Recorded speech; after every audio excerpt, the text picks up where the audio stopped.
Welcome to Sally Speaks Mindset Podcast. I'm your host, Sally Arkell Bowles, your high performance success and mindset mentor. I firmly believe that you deserve to create the wealth, wellness, and wisdom you've always desired. This podcast is your go-to source for inspiration, education, and motivation to guide you on your path to success. Each episode features exceptional guests who are leaders in their respective fields, sharing their incredible stories and journeys to empower and uplift you. I am so thrilled today to introduce you to Louise MacFarlane. Thank you so much for being here today, Louise. Thank you for the invitation. I really am excited about this edition and this podcast because I know we have a lot in common, but I also know that from our background, Louise is a trusted lifestyle coach and speaker, and she has really navigated that male-dominated industry for over 15 years, experiencing firsthand the struggles many women face, such as maintaining that work-life balance, constantly proving ourselves, and feeling unseen and unheard. Her mission is to change the narrative for women globally and pave the way for future generations to experience that belonging, fulfillment, and freedom. She works with clients that work in male-dominated industries, such as healthcare, education, and law, and find themselves in challenging situations. Her personal relationships are on the verge, or whose personal relationships are on the verge of collapsing, feeling stuck, isolated, and burned out, not valued by your male peers, but they love their job, but they struggle within those silos. And I can completely relate to this because I've been in male-dominated industries for over 30 years. And so this is going to be a really great conversation because I want you to understand that when you're working with someone like Louise, you'll gain a really clear vision and the motivation to achieve whatever it is that you're wanting in your life, as well as in your profession, and be able to connect again with that feminine energy and build supportive connections and collaborations. And also what you'll do is you'll learn to assertively ask and receive for what you need. And that's a big piece of the whole puzzle, if you ask me. We'll get into this. This is going to be really juicy today. And when she's not supporting her clients, Louise loves adventure and traveling. And she's also a caring daughter, animal lover, and a doting aunt. So thank you so much for joining us today, because I think this is going to be a really powerful discussion, because there are so many of us that have either worked in that environment or are still working in that environment, but not understanding the struggles and why they're having the struggles that they're having within their organizations. So tell me a little bit about yourself and your journey when it comes to the topic that we're talking about today. Yeah, sure. Thank you. And thank you for the lovely introduction. So yeah, a little bit about my journey was probably going back to the age of 17 and not really sure what I wanted to do post-school. And I, after a few hurdles, ended up heading into the construction industry as a role of kind of looking at the costs and contract part of building contracts. And I loved the course, how buildings were being built and really understanding all of that and working with the other teams of people that were involved. But very shortly after I started working, I started moving and looking for another job. And then I started looking for another job. And even at that, in my mid-20s, I didn't really understand that maybe part of it was I wasn't happy already. It wasn't, going to fit my purpose. But the other thing was, as an adventurer, I just wanted to keep moving as well. So it got to a point in the industry where I worked initially was that they loved having a female in the team, but they didn't know how to communicate with me, or vice versa as well. And so I ended up having to learn how they communicated with them. Another thing that came up within the kind of masculine environment is a lot of banter and competitiveness, and I sometimes really left out, especially at those times of the months where you just want to run away and hide and get home or whatever. But there just seemed to be a lot of one-upmanship, and I was like, I don't get this. Why can't we just have a nice conversation? And so there was really no peers at my level that I was able to kind of get the support from. And this went on for 15 years. And gradually my role, what became was I was a huge problem solver. So organizations would put me into smaller organizations, do the problem solving. But there I was having to prove myself, and I was working from 6 a.m. till midnight, going home, getting back up, even taking work home for weekends, managing to play a sport. But even that became a really challenging to connect with my dear supportive friends. That quite often there was then a sense of isolation because they were going on and doing their things, and the invitations became less and less and less. So it did take me quite a while to work it out what was going on, that eventually after 15 years, even at a managerial level, I said, I'm not doing this anymore. It's just not for me. I'm going off to do my gap year. And so I left.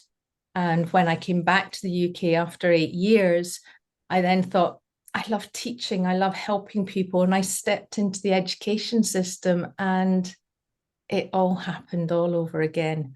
And this time, even though there is a larger number of females in the education industry, many of them are in their masculine energy, which is not gender-based, as you're probably aware, Sally, but for your audience, it's not gender-based at all. It's just that way of thinking that is very much more prominent in the male person. But we have this feminine energy, which is so beautiful and so powerful. But yet we can get so disconnected from it in these areas.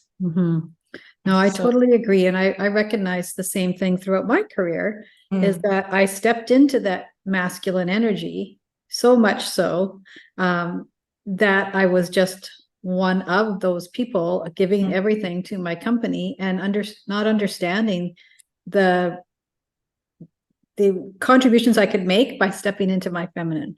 Right. So I became like one of the men that I had worked with, and climbing to the top like the other men, because I needed to be there. I needed to get to that top position. And I did a number of different times in different corp companies, but from each company, from one to the next, it was the same dynamic.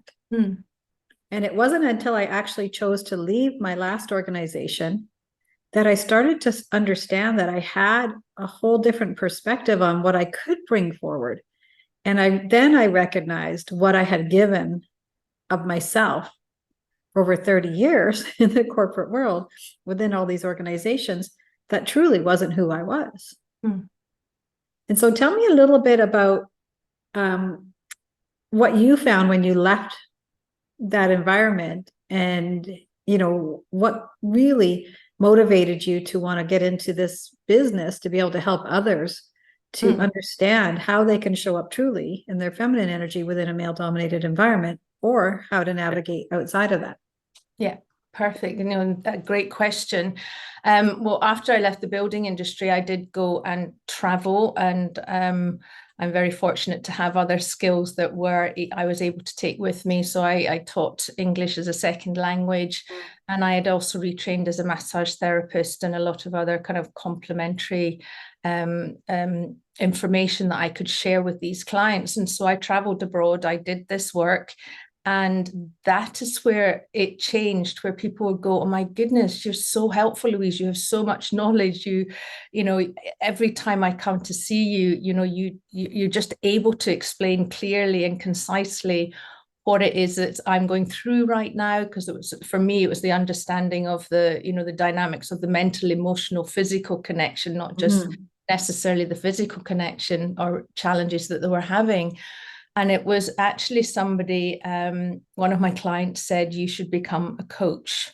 Now, at that time, I was going, a coach? What's that? Because as far as I was aware, it was sports coach or, some kind of, in that way, it wasn't the life coach, which I think was much more advanced in the Americas than it was necessarily here in Europe at the time.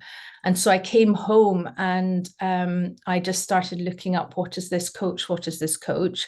And I found a 6-minute video from a well-renowned coach.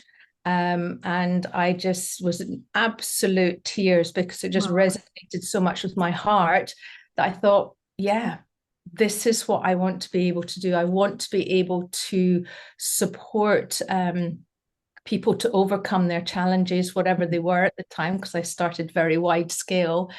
But the more important thing that was coming through for me is, how can we impact the next generation? They cannot continue to survive like we've experienced. We need to begin to change things. And I think that's happening across the globe. But what part could I play? And really it narrowed down from even learning from myself, coming back to the UK and starting a coaching program, and then going, there's still something missing for me in this, because I was very much aware as we were making the movement for equality for women through my time, 60s, 70s, 80s, I was thinking, what about the guys? What's happening with the men? Are they aware of this change and the impact that's having on them? And I became very conscious of, I need a better understanding of this. And so I came across a course run by one of many here in the UK, an amazing lady called Dr. Joanna Martin. And she solely has created this coaching program and trainers program for women, where we really kind of break down what's been happening for us and start to reconnect to the feminine energy, which is inside us. We're just disconnected from it. And we just need to start to embrace it and embed it and start to live it. So that's really what I've done, and how I've ended up here going, I really want to help women who enjoy their jobs, love their careers, but are struggling to navigate this masculine-led organization. And even though the work that I do isn't necessarily focusing on going into organizations and changing it, what I want to give them is the confidence and the courage to go and do it, and build their collaboration, their network, to go and change it within their industries, because they're the experts in the industry, and not necessarily me, but be the supporter behind them to say, you can do this. We can do this without giving everything up or moving away from things, and because we're unhappy, exhausted, and feeling very alone. Yeah. And, I can relate to all of that. And I think there's probably a lot of our listeners that can relate to the same thing, because when we seek our careers or go out to our careers, we're excited about it. We want to join a career. We want to join a successful organization, but yet we're held to the behaviors that are happening and the energies that are happening within that organization. And maybe just for clarity purpose, before we go further, can you sort of explain the differences between the masculine energy and the feminine energy, just so people have an understanding of that? Yes, of course. There's three areas I look at in terms of the masculine and feminine energy. The masculine energy is they're very focused. So when they are focusing on something, it is that thing alone, which is why if we go to interrupt the masculine energy, you might get snapped at, you might feel you're ignored, you might kind of thing. So they're very focused on getting one thing done at any one time, because they're driven to win. So if they don't complete it, or it's not done successfully, then they start to think, I've failed, I've not won, I've not been successful. And they're also very rational. So they're very much in their heads thinking, what's the problem? What's the solution? And then they're able to come and say, this is the problem, this is the solution. So the masculine energy is, let's recap, very focused on one thing. They're very rational in that how they kind of deal with life, problem solving, and they're driven to win. The feminine energy is, we call it a diffuse awareness. This is the awareness where it's not saying we can't focus on one thing, but we are aware of a lot of things going on. Because if you think of the feminine female role in life, and our brains having not changed much from caveman times, we're looking after the children who are wandering or playing around an open fire. We're cooking and making sure all the food's organized and put away for later on in life, while we've also got an eye on the door if the men are away, to make sure that there's no danger coming into the cave. So we're aware of a lot of things going on, that actually focusing on one thing can take up an awful lot of energy. Mm-hmm. We're very connected in terms of where we really want to connect with other women or other people. So we want to have the small talk or the conversations. How are you? Checking in with people, etc. So we're driven to work in numbers, let's say. And we're also very based on we kind of communicate with emotions. Our emotions come first. So this is why when it comes to the communication between the masculine and feminine, it can be very, very misunderstood, because we may say, I'm upset, and start to tell everybody how we feel. But the masculine energy is sitting there going, get to the point, please. Mm-hmm. And that is one of the difference that certainly whenever I explained this to my clients, they've kind of gone, oh yeah, that makes sense. Even male clients as well that I've spoken to in the past about their relationships, they've gone away and tried it, and they've come back with amazing results. So that's the difference between the two. That's awesome, because that really clarifies, for our audience, what is the difference? Because sometimes we're so deep into it, we don't recognize that difference. And even the one that you just talked about with the problem solving from the masculine energy, every day on the way to work, every morning on my drive, I would be thinking about a problem and what a solution was. And I would come in and meet with my male counterpart and talk about it. So I had developed that over the years to think, okay, so what is that problem that I need to solve? And I think probably because my time in driving was easy, because it was just a beaten path every day. But I could then think about and take that time to focus on that one thing to be able to drive that forward. So when you're talking about some of those male energy pieces, that was definitely one of the elements that I know I developed and keenly developed it from a male energy perspective while I was in the organization. So very interesting. And then also when you're talking about communicating with our emotions, I've done a lot of coaching throughout my life in the corporate world as well as outside of the corporate world.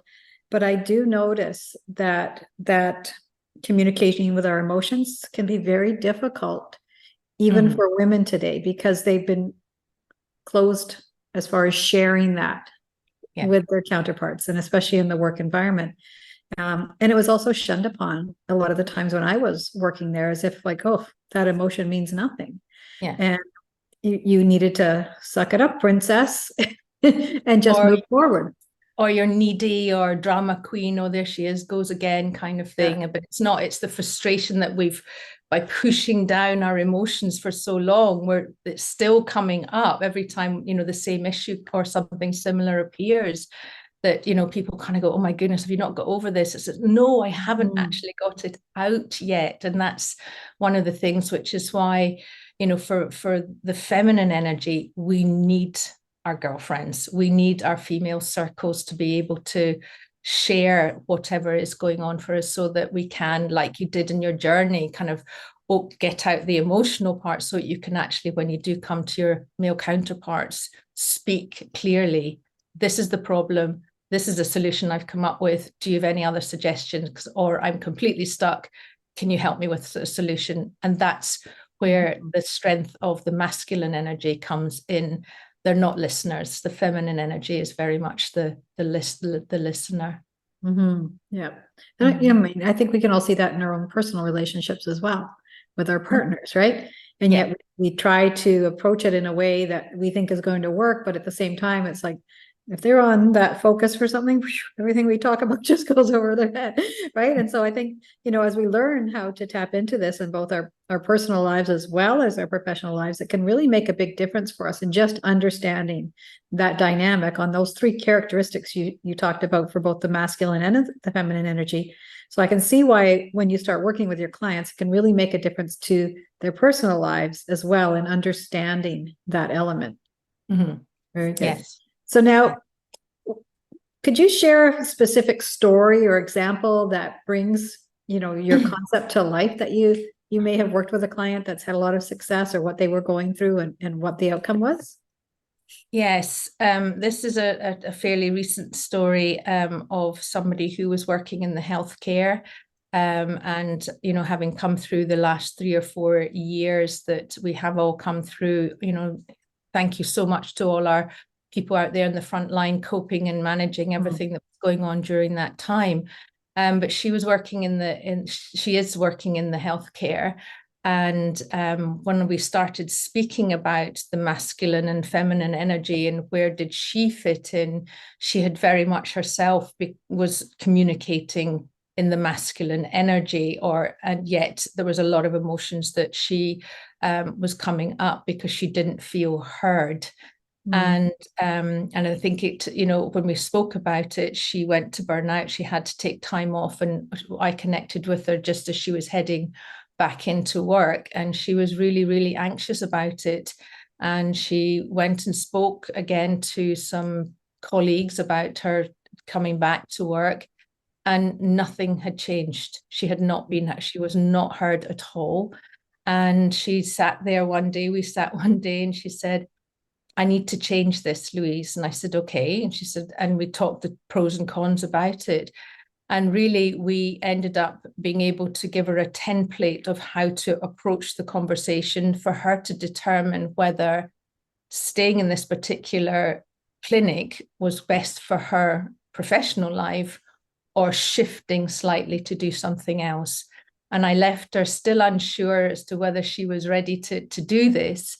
And I got a message the next day to say, I've left, Louise, and I feel so much happier. I'm not leaving the profession, but I've made a shift so that I can actually have more choice, more freedom to do the things that I want to do. Because she just felt, even, at her late 50s, she was just working and working and working, and more work was going to be piled onto her. And that's not what she wanted at this stage in the environment. So she made the shift, and she's now working still in healthcare, but is able to, do the things that she wanted to do, which I think is incredibly important for that balance and fulfillment. But she's now moving and taking what she's learned into other organizations so that she can start afresh and start to see some shifts in those areas as well. That's just so nice to hear, because I think so many of us go through such a long period in our careers and in our life, just trying to fit the model, trying to fit that mold, and then being able to make a shift so quickly to understand that she has choices. Exactly. Right? Exactly. She has choices, and with a guide like yourself alongside, being able to understand that those choices are not going to be as difficult as what you think they are once you actually understand why the situation is the way it is. And that's the power in that coach opportunity that you have right now, and working specifically with those different fields that you're working with. But what are some of the biggest challenges people face when it comes to working in that masculine-led field, and how do you help them overcome those obstacles? Well, I think a lot of them we've mentioned already, but let's recap. One of them is this trying to fit in, and we consciously or unconsciously change over time to speak like in the masculine way. We act in that masculine way, and even I've heard women changing their attire to almost become a masculine as well. So whether it was a expensive watch or whatever to fit in with our colleagues. And for me in the building industry, I was definitely, very down dressed until I got to managerial. And I was actually asked to kind of change my attire to suit that manager role. So I think it's that trying to fit in. I think the fact that we want to prove ourselves, and so we're find it difficult to say no. Yes. Therefore, the boundary setting is not. So if something needs done, maybe many of our male colleagues will go, nope, sorry, I've got family to go to, or so sorry, I've made plans, or whatever. And we'll go, well, who's going to do it? Who's going to do it? Oh, maybe I'll get brownie points, or maybe I'll get put forward for promotion if I do it, if I prove that I can do that. And what's happening is we end up with spinning far too many plates, just firefighting, to get what's ever most important done, but not keeping up with the total workload. And I feel that the last one is that this isolation, not having people around to really communicate with, to really be heard. understood, and then again being able to communicate clearly to the masculine energy in a way that we can be heard, and because it's just coming across as needy or drama queen or demanding or aggressive. And of course, when you meet an aggressor by an aggressor, then it's just going to be banging heads, and that one-upmanship kind of thing is going to happen. So I think it is the exhaustion of not setting boundaries, and just keeping going, think we have to do that, to the emotional part, being able to kind of share what's going on for us, and 3, that attempt to fit in, to feel that because we may in many industries be the smaller number, so we're really trying hard to fit in and be included. Yeah, I can completely relate to all of that. You're bringing back memories I don't want to remember. What do I do? And the next part of the question is, what do I do? Well, there's 3 things that I do with a program that I'm developing, and it's now being released very, very shortly, and I'll share more about that later. But the 3 things is this: raising this awareness, what is going on for the person as an individual. Yes. Yeah, what's going on, and it's not just what's going on at work, but what's the impact at home, also what's maybe as you've been raised up. For me, we haven't talked much about cycles. The feminine, we as females, we have cycles. The males have cycle, but it's 24 hours. Ours is 28 days. So we have a lot more going on in that time. So we're the disconnection of what's going on in our lives and the different hormone changes throughout our cycles is not really taken into account. And I remember many years ago, very early on in my stages, I wanted a day off school because I was very uncomfortable, and my mother said, all women have this, Louise, so you just need to get on with it. So even from that very young age, I couldn't complain about it, and I didn't have some nice months, to be honest. Yes. But I couldn't complain, and all through my working life I couldn't complain. And so therefore that's also a big impact as well. So I raise the awareness of what's going on in terms of our emotions and our behaviors, and what is it that we want to change that isn't really aligned with who we are. I then start to look and we start to look at the building these, I call them communities or circles of friends, but a network of people round about you. They can be male and female, but really connecting more to the feminine energy as well, so you can get that support. A lot about setting boundaries, and just really making sure that we can express ourselves clearly within that. And then the final areas that I look at is, how do we keep evolving? How do we keep moving forward to maintain this building of our courage, our confidence, our network, so we can implement the change that we want to within our personal lives? I think is essential, first of all, and then take it into our work environment and start to create the changes we want to for future generations. Because I truly believe that retaining staff for the next generation is not going to be easy unless we start to make these shifts now. Well, I think that, that last comment you're making about the next generations too, is there's going to be a lot of options for that next generation.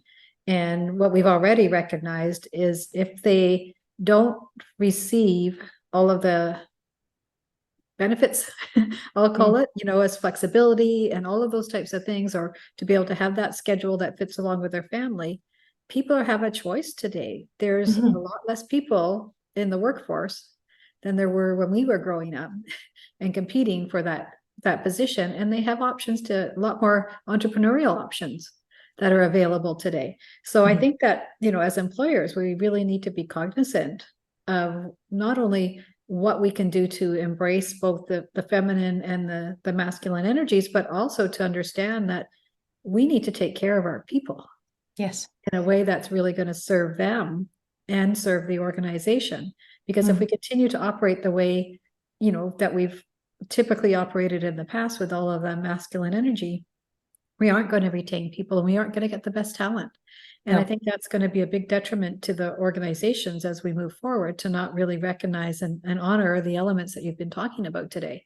So Yeah. I think that, your mission to be able to help that future generation is amazing. I just really appreciate that, because, my son's 24 and I see what's going on within the organizations that he's with, and really want to be able to support what they're going through, but also be aware of what they're stepping into, Mhm. so that they have that opportunity and that choice to be able to create their life in a way that's going to be impactful for them.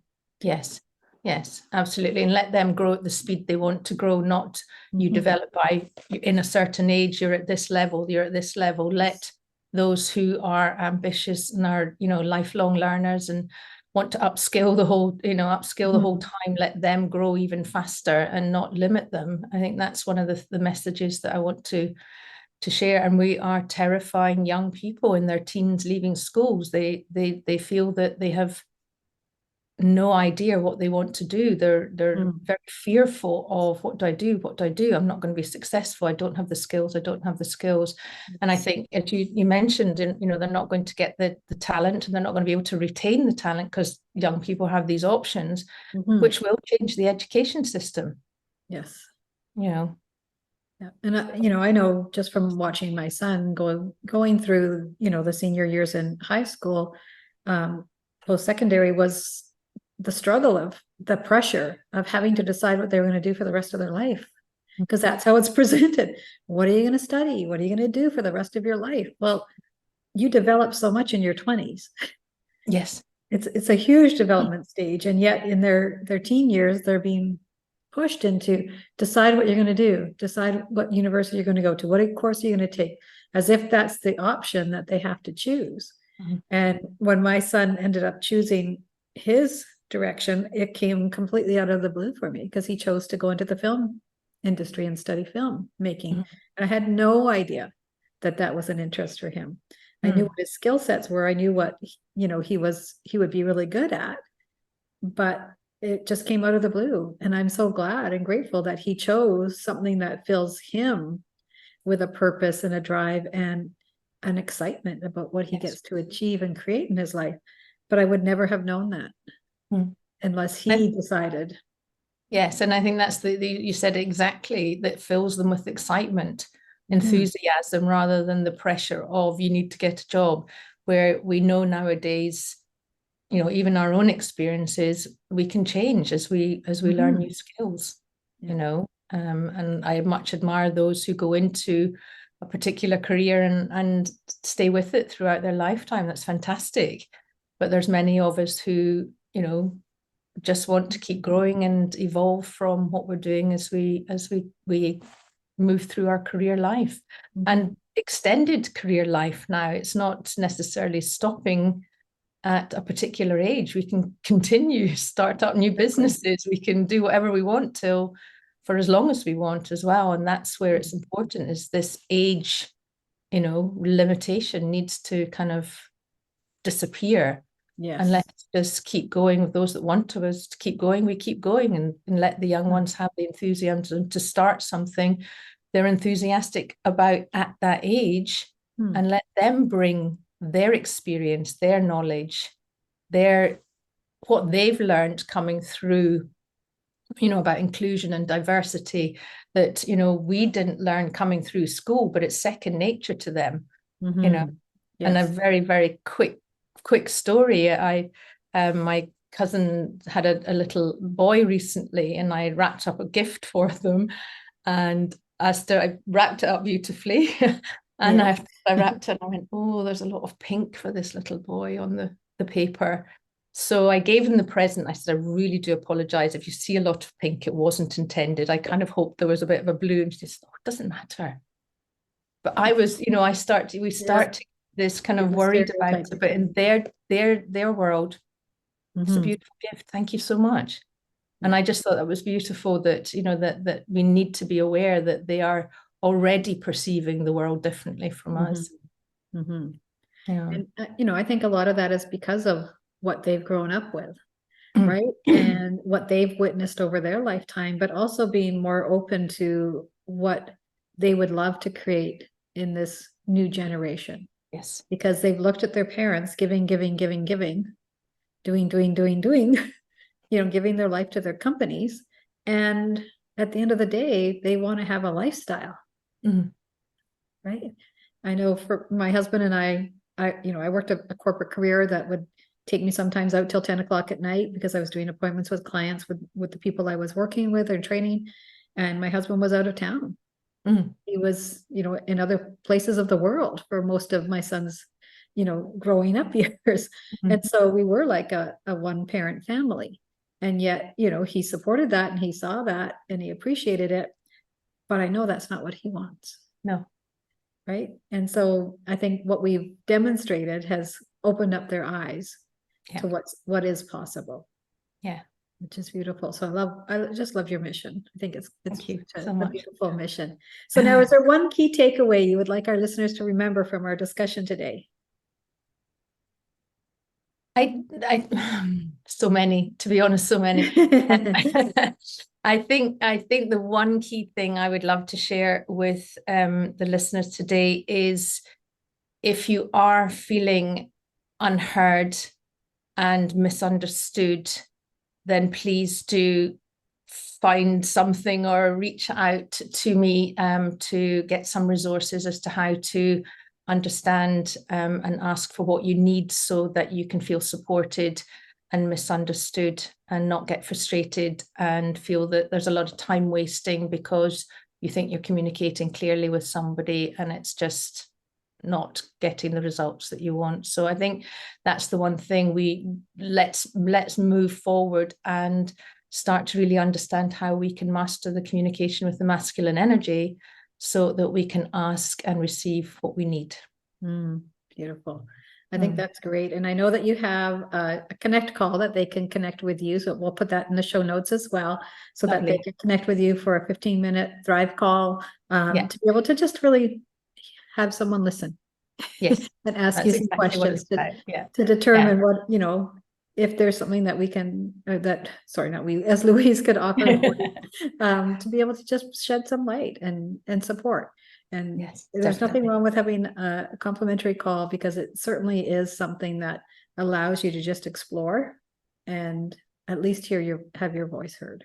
Yes, and that to me is what we get to do as coaches and mentors for others, is really just be that neutral partner in the journey, to be able to help you to understand that we're there in a supportive manner, not to judge, but to support.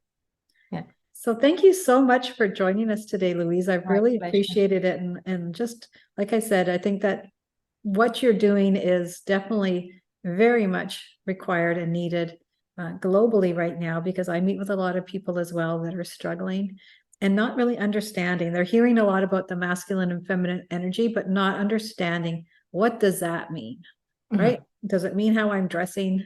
Does it mean, how I'm showing up? But not understanding what those differences are. And just, those three that you used for each one today, I think is one of the keys. If you just even listen to that piece and hear what those three keys are and think about how you're operating in your environment, that's going to make a big difference for you. And then I know that Louise can help bring even more clarity and opportunities for you to be able to explore it deeper. So thank you very much. Thank you very much, Sally. I loved having this conversation with you. Really appreciate it. It's been my pleasure. Thank you for tuning in to Sally Speaks Mindset podcast. We hope this episode has inspired and empowered you on your quest for success and personal growth. If you're ready to take your success journey to new heights, connect with me, Sally Arkell Bowles, your high-performance success and mindset mentor. Whether you're an executive, entrepreneur, or part of a dynamic team, I'm here to help you navigate challenges, supercharge your mindset, and drive exceptional results. Together, we'll embrace a transformative approach, breaking through limitations and opening doors to uncharted territory. No matter your industry or profession, my mission is to empower you to excel. From leadership development and sales excellence to personal empowerment, we'll tailor a journey that aligns with your unique goals. Connect with me and start your transformational journey today. Let's collaborate on unleashing your full potential and creating a future filled with success and growth. Don't forget to follow, like, comment, and share to spread empowerment. You can find more about me and connect with me through the links provided in the show notes. Thank you for being part of the Sally Speaks Mindset podcast community. Stay empowered, stay motivated, and keep working towards the success you deserve.